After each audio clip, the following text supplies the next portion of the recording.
Kamala Harris is in Guatemala right before she goes to Mexico to try and figure out this border crisis thing. It's not going well. The Supreme Court makes a huge and quite surprising ruling that's really going to mess up the open border policy of the Biden administration. And the left still doesn't get biology. This is Gene, and you're listening to Dumbasses Talking Politics.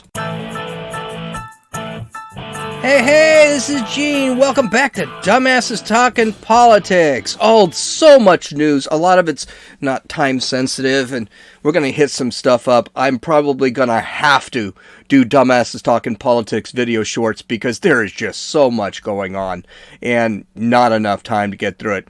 So anyway, let's get going with the big news today. Vice President Kamala Harris is in Guatemala trying to solve the root causes of the border crisis.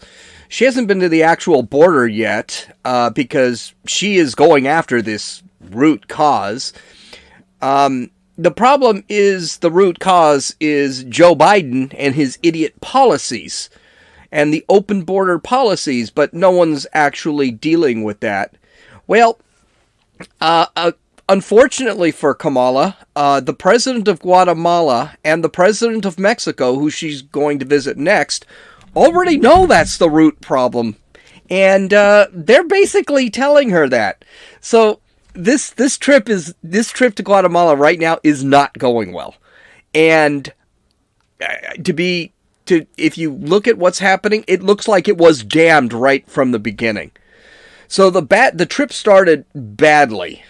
And at 25 minutes into the flight, when there was a technical problem on Air Force 2, they had to actually turn the plane back after 25 minutes, land the plane, and switch planes. And don't forget, there are multiple, I think there are 2 or 3 Air Force 2s, a bunch of Air Force 1s. Typically when you fly, I didn't know this, I saw it on History Channel, I believe it was. They actually fly multiple planes when they fly. So Air Force 2 landed. When it took off, they actually have another Air Force 2 following her in case there's a problem with the plane. Reports that there was just a minor glitch. Nobody was in danger. Everything was fine. My bet is that Kamala is kind of a high-maintenance human being. I guarantee you they ran out of orange Gina or some crap like that. Of course, instead of getting off the plane and saying, yeah, no big deal, just changing planes, she said, oh, we're okay, everything's fine. I prayed a little bit, but everything's fine. I mean, it's just the drama.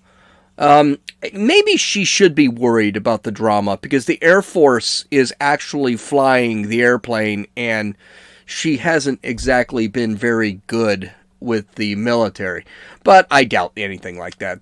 So anyway, the trip. Things didn't go much better when she actually got to Guatemala.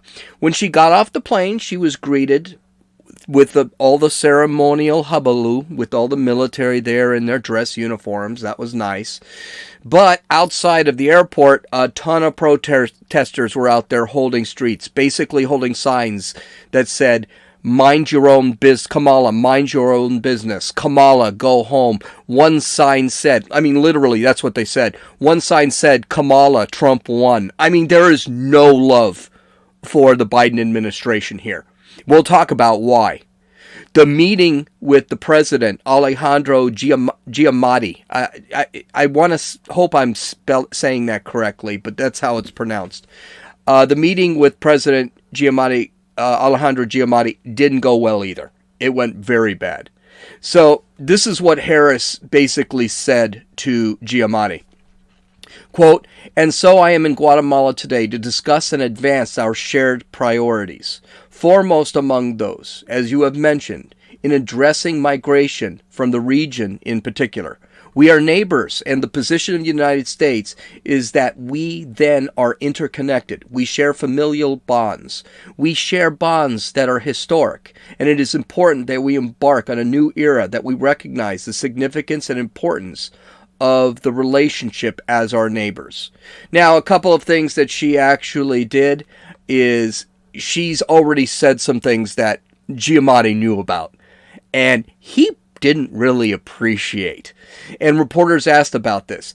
Last month, Kamala Harris gave an interview that was widely published, and she basically said this about the Latin American countries.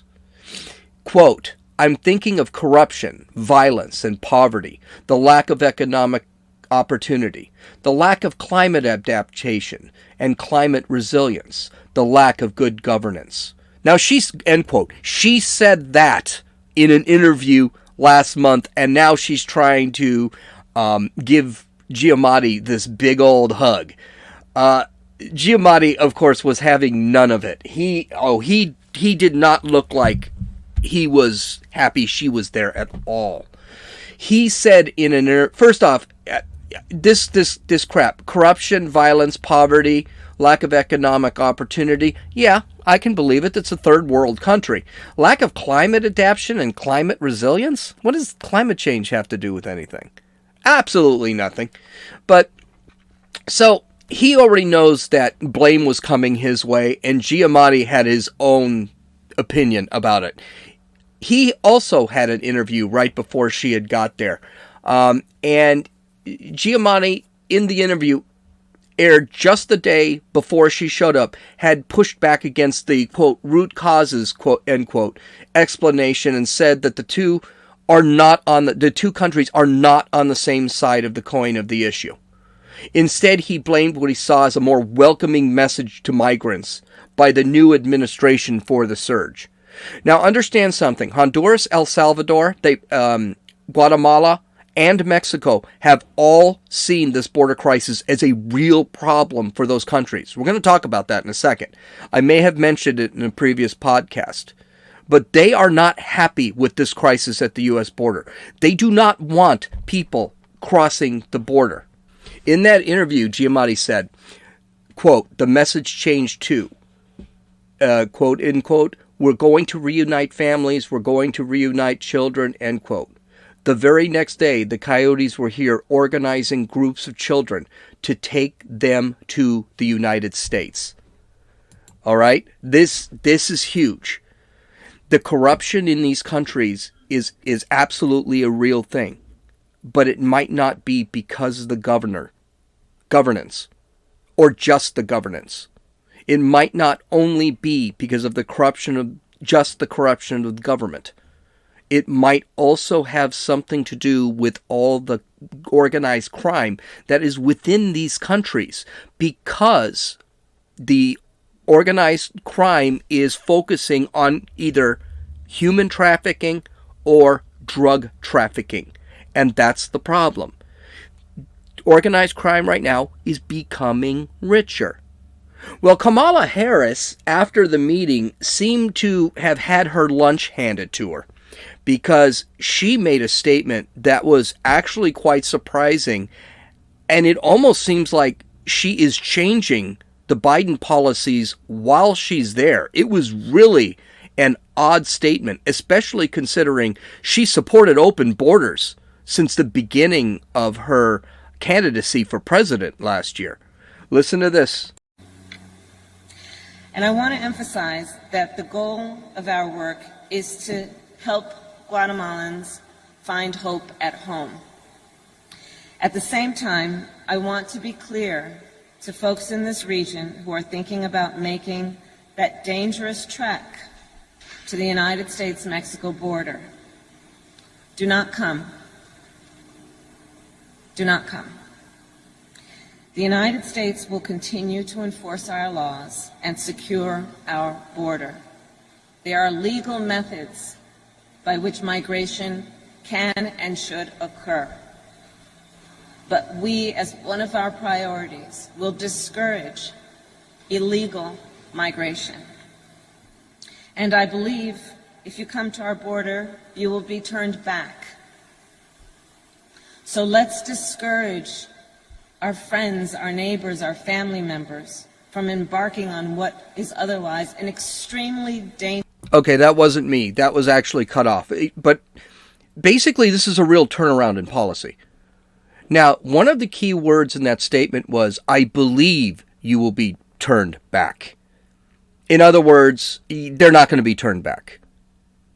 It's basically a lie. And now she's got culpability. She's got a plausible deniability because she believes she'll be turned back. Why the Vice President of the United States would not know whether someone's going to be turned back or not, I don't know.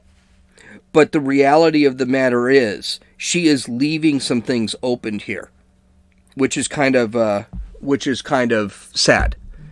But that is a statement I did not think I would hear out of her mouth. But I'm sure that Giamatti absolutely destroyed her when they had their private meeting. And probably she couldn't reason her way or cackle her way out of it. Listen, Kamala Harris is going to get a lot of pushback, not only from Guatemala, not only from Mexico, but if she ever decides to visit El Salvador or Honduras, she's going to get a lot of pushback there. These countries, though they love the remittances, and what the remittances, the money that is sent from the United States, from people in America, they love getting that money. The reality is it is hard on those countries because gangs, again, I'm going to say this again, gangs go in and they actually become empowered. They are busy now trafficking humans and trafficking drugs into the United States. Basically, their business is doubled. In April, 178,000 illegal aliens were captured at the border. 178,000. That's a record. And that doesn't include the people that actually made it. Because don't forget, of all the people that are caught, it's probably about, we don't really know, but they say it's anywhere from 10 to 25% that cross the border are actually caught. I think it's probably a little higher because the people are crossing the border and then turning themselves in because they do not want to, they don't think they'll be sent back, which is actually what is happening. But that human trafficking, the drug trafficking, the gangs are becoming empowered. They're becoming financially stronger. But also, the reason these countries hate it is a lot of their working men are leaving the country. And they're running into problems. They don't have enough, they have more jobs than they have people. They don't want working age men leaving the country. It's bad for their economy. The president of Mexico has been blaming the United States and the Biden administration for opening the borders literally a month after Biden became president. And he was blaming Biden for the cartels. They're becoming empowered in Mexico. They're becoming their own military over there. Biden really, honestly, really screwed the pooch on this one. And I think this is going to be an anchor around the Democrats' neck. I don't think this is going to go away. Last week, a normally blue, heavily Hispanic city in Texas ousted their Democratic mayor and voted for a Republican mayor. And not by a small margin. Remember that the Democrats, they thought they could turn Texas blue a while back. Well, guess what? It's turning redder now. I always had that fear. I thought, oh, those people are going to go to... Well, you know what? All those people are seeing what's going on at the border. And they've had enough. Even cities like Austin and Dallas are becoming more conservative because they don't like what they're seeing. Houston, they're all becoming, which is a southern city, are becoming more conservative because they don't like seeing what's going on with illegal immigration. And with illegal immigration comes drugs and crime, and that is all coming through thanks to Joe Biden's open policy. And it's happening in Arizona too. It's not just happening in Texas. Arizona, which is a borderline purple state, I still think it's pretty red, is now turning absolute red. I hate to capitalize on the tragedy of bad policy, but I'm glad to see that Biden's policies are actually showing its stripes. I'm glad to see that his policies are actually not working, and people are beginning to see they're not working. And the country, which is for the most part moderate, is getting absolutely tired of it. The 2022 election cannot come any faster than it cannot come any faster. Because I got a feeling the Democrats are going to get killed in that election. But it also gets worse for Democrats and pro-open border Democrats. Not all Democrats are pro-open border, by the way. I guess the Constitution is the Constitution, even if one is an activist Supreme Court justice. In a 9-0 decision from the Supreme Court Monday morning, they ruled that a law barring illegal immigrants from seeking green cards is constitutional, and that those illegal immigrants who later earned a temporary protection status, a TPS status, are ineligible to apply for permanent residency. This is huge. And it's not being talked about enough. What temporary protected status is means that an alien who comes in here illegally, they didn't go through the entire process, can stay in the United States because they fear bodily harm or persecution. All right? Now, I'm going to read some of this. This is from the Daily Wire. Justice Elena Kagan, the most activist judge on the Supreme Court, upholding a rule that barred, quote, unlawful entrants who later received temporary protected status from applying to remain in the United States. Temporary protected status technically gives foreign nationals non-immigrant status. Kagan noted, but TPS does not rubber stamp an unlawful entry. In other words, if you enter unlawfully, you've entered unlawfully. TPS status, quote, applies to people who come from countries ravaged by war or disaster. It protects them from deportation and allows them to work legally. There are 400,000 people from 12 countries with TPS status. The court was called on whether to decide whether a couple from El Salvador who have been in the U.S. with the TPS visa in the early 1990s was able to actually get a green card that they applied for in 2001. Now, the people were given TPS status, but they did enter the country illegally. The United States just allowed them to stay. Kagan was clear in her opinion that they were not. Quote, the TPS program gives foreign nationals non-immigrant status, but it does not admit them. So the conferral of TPS does not make an unlawful entrant eligible. If Congress, of course, could have gone further, this is Kagan talking.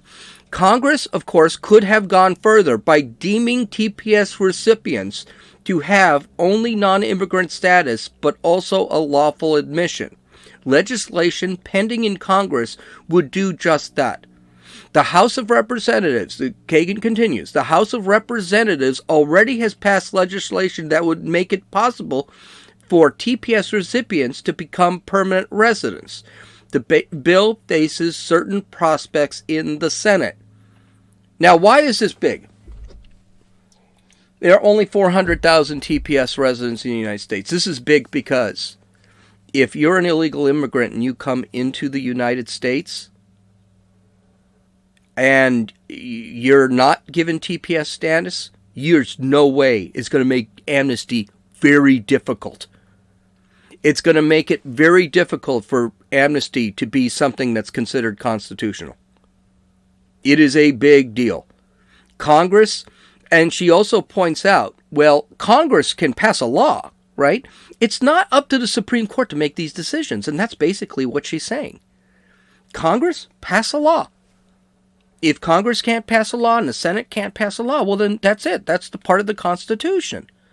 And what I'm really impressed with Kagan, and Sotomayor for that matter, is that they actually said, well, no, it's illegal. There's a law that says you can't cross the border. That's it. And TPS doesn't change that law. And Congress didn't change that law. So that's it. They can't come in. So it's going to be very interesting to see. It means that Biden can't write an amnesty order. So I know that TPS, the reason they set it up back in the 2000s was to actually start the amnesty procedure that just never got kicking and probably not going to get kicking. But this makes it very clear from the Supreme Court.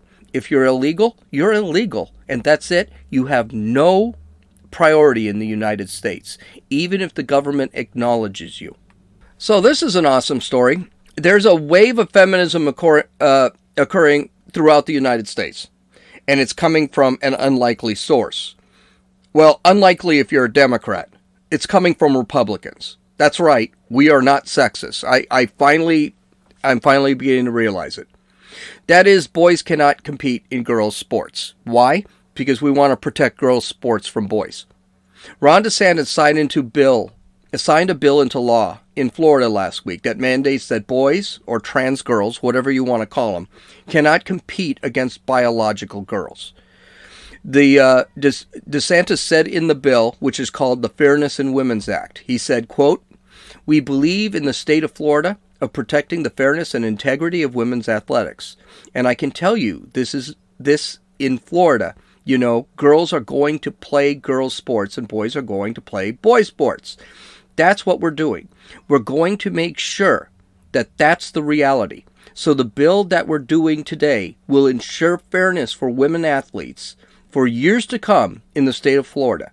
It says that the athletic teams or sports that are designated for females are open to females, and we're going to go based off biology."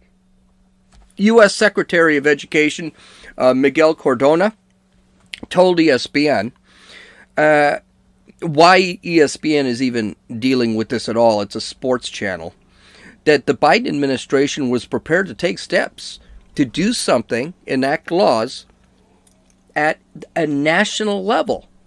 Now, I want to be careful with it because, you can't really do that. There's a Constitution. The states have authority over the federal government's national laws. He said this, quote, "I do believe in local control." No, he doesn't. "I do believe in state control." No, he doesn't. "But we do have a responsibility to protect the civil rights of students." The civil rights are not unprotected. They still have civil rights. "And if we feel the civil rights are being violated, we will act. Our LGBTQ students have endured more harassment than most other groups. It's critically important that we stand with them and give them the opportunities to engage in what every other child can engage without harassment." Okay, so a couple of things with that statement, and there's another statement. Civil rights are not being violated. You know whose civil rights are being violated? Women's civil rights. Because if a man can compete against a woman, he's going to win because physically he's just able to do that. LGBT students, and this annoys the crap out of me, has really endured more harassment than other groups? Really? They make up 0.4% of the student body in most schools. And that's up, by the way. Also, they've endured throughout history more harassment than, let's say, black students. That's what they're trying to do. The Democrats are trying to bring Jim Crow back. But it's not just Jim Crow, the historical Jim Crow. They're trying to make it that this world looks like Jim Crow. It's not. This country is nowhere near Jim Crow. You can be a trans whatever. No one cares. Most people don't. I don't care. But to sit back and say that we're living in a world of discrimination, a world of harassment, that's just not true. They're trying to form a narrative where our time in 2021 is the same as it was in 1955, and it's just not. Finally, I'm tired of hearing that no one is allowed to engage in sports. They are allowed to engage in sports. Play sports with their own biological sex. Stop taking opportunities away from women. A trans guy can actually run track. He just runs it with the boys because, here it is, he's a boy. Okay, so Cardona continues here. Quote, "It's their right as a student to participate in these activities. They can compete. There's nobody stopping them from competing. And we know sports does more than just put ribbons on first, second, and third place winners. We know that it provides opportunities for students to become part of a team, to learn a lot about themselves, and set goals to reach them, and to challenge themselves. Athletics provides that in our K through 12 systems and in our colleges, and all students deserve an opportunity to engage in that. Yes, the problem here is you're taking the opportunity away, you're taking scholarships away from women who have to compete against men, because the women have no chance. And meanwhile, the trans girls, or whatever you want to call them, actually get the opportunities, not the biological women. So Florida is getting a lot of crap for this bill. They're getting it from the NCAA. The NCAA is already threatening to not hold, let's say, bowl games in Florida. Yeah, that'll work out really well. The Orange Bowl is going to look great in Oklahoma. The NCAA is threatening sanctions and things like that. Everyone, the media is calling anyone who supports this law a transphobe, or whatever that means. I don't know what that means, honestly. I think that's just a made-up word. Usually a phobia is a fear of something. No one fears them. They just don't want them competing with girls. I mean, I know if my daughter was running against a man, I'd be like, what's the point here? And there's also the ideology of the leftist schools, because a lot of leftist schools do support this crap for some reason. I guess the only way the left is going to get this is if some 250-pound trans female wrestles against a 170-pound female and breaks her neck. No, who am I kidding? That's already happened in the MMA when a man broke the skull. A trans woman broke the skull of another woman during a bout. I don't think they'll care about that either, because it's all about the ideology. It's nothing about what's fair, what's scientific, or anything like that. Well, it looks like, in the last story, it looks like the New York Times is getting sued by executives at the Babylon Bee. By the executives at the Babylon Bee. Okay, this whole thing, I don't know if you know what the Babylon Bee is. It's a satire site. It's a right-wing satire site. It is heavy on Facebook and on Twitter. And basically they make fun of all the stupid little things they do, that the leftists do. And they make fake headlines. Okay? Now, the thing with these headlines, they look legitimate, but you know they're not, because they're just so out there. And they actually always include in their posts a picture that just looks absolutely crazy. An example was, one of the headlines is, the U.S. Army to celebrate LGBTQ month are now allowing soldiers to wear the uniforms of their sexual identity. And they had a picture of a soldier in the water with a gun wearing a rainbow camo uniform, which is you don't have rainbow camo uniforms. I mean, so the site is really over the top. It's a satire. It's funny. It's not meant to be serious. Well, this whole thing started in March of 2021 when the New York Times was discussing fake news. And they pointed to the satire site, the Babylon Bee, and how social media sites like Facebook and Twitter should actually get rid of block these sites because they are spreading fake news. According to the New York Times article that's under suspicion that they're actually being sued for, this is part of the statement that the Babylon Bee released. Quote, but satire kept popping up as a blind spot. In 2019 and 2020, Facebook often dealt with far-right misinformation sites that used, quote, satire, end quote, claims to protect their presence on the platform, Mr. Booking said. For example, the Babylon Bee, a right-leaning site, sometimes trafficked in misinformation under the guise of satire. Okay, I don't know if you have ever seen the Babylon Bee. Maybe you have, maybe you're not, depending on social media. It's huge, but it is very clearly satire. Their stuff is way over the top. They've got pictures. This isn't fake news. It's meant to be funny. It's kind of like what The Onion was back in early 2000. Funny thing is, This isn't the first time that they have been bashed. The Babylon Bee has been bashed by the left-wing media. Snopes actually fact-checked one of their satirical, comical headlines. I believe it was CNN that reported on the, quote, fake news, end quote, from the Snopes fact-check. And the Babylon Bee, of course, made fun of CNN for that. Here's the thing. I hope the Babylon Bee wins. Getting slandered by the New York Times may not seem like much. As a matter of fact, it might seem like it's advertisement. But there are subscribers that may stop subscribing because of the controversy. And also, if they don't fight this stuff, it's very possible they could be shut down. This is the whole thing with cancel culture. We've got to start fighting some of this stuff. Because if we don't fight, then we're just going to be eventually pushed to the side and gotten rid of. But the biggest problem here is the attack on comedy and satire. I think that's really what's disgusting. Cancel culture attacks anything that's entertaining. Do you notice that? No, I'll go a step further. Cancel culture attacks anything that makes you think, or you have to be aware of the world for you to understand it. Most comedy is based on life, and if we aren't aware, it's not going to be funny.